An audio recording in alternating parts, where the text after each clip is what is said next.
Now, according to the law, there was wrongdoing and punishment for murder. You shall not murder. Whoever murders will be in danger of judgment. And you see in the manual the Old Testament references that spoke of what that judgment was. But now Jesus says, that's what you've heard, but now listen to what I'm saying. Whoever is angry with his brother shall be in danger of judgment. Whoever says fool shall be in danger of the council. Whoever says traitor shall be in danger of hell fire.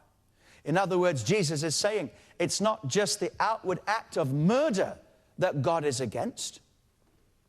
And he is against. That's foolish to say he isn't. He's also against the anger that's in your heart that leads to murder. And he says, in fact, if you are angry in your heart against a brother, God sees that as murder. Don't look at me, just put your guns away.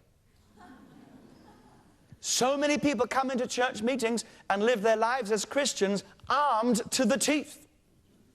They take out their gun of accusation, bang. They take out their knife of unforgiveness and stab. They commit character assassination. They murder one another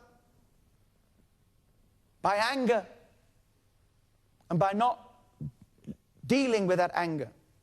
And then Jesus goes on to show further more that what this means to deal with anger. He says that practical reconciliation is of paramount importance. Here in his teaching, he even places it higher than worship. Reconciliation is more important than worship. How many people come to worship God and yet harbor anger in their hearts? God doesn't even hear their worship. And then he goes on to say, if you have come to bring your gift to the altar, in other words, you've come to worship, you've come to sacrifice. He's speaking, of course, in first century language to these Jewish people. We don't worship God that way, but our sacrifice is a sacrifice of praise. Our sacrifice is worship and thanksgiving. When we come to worship God and give God thanks, we must be willing to be reconciled and willing to take the initiative in reconciliation. So here's where all the beautiful attitudes that we were talking about earlier must be manifested. To be poor in spirit, to mourn, to be meek. All of these things need to come to be expressed in our relationships.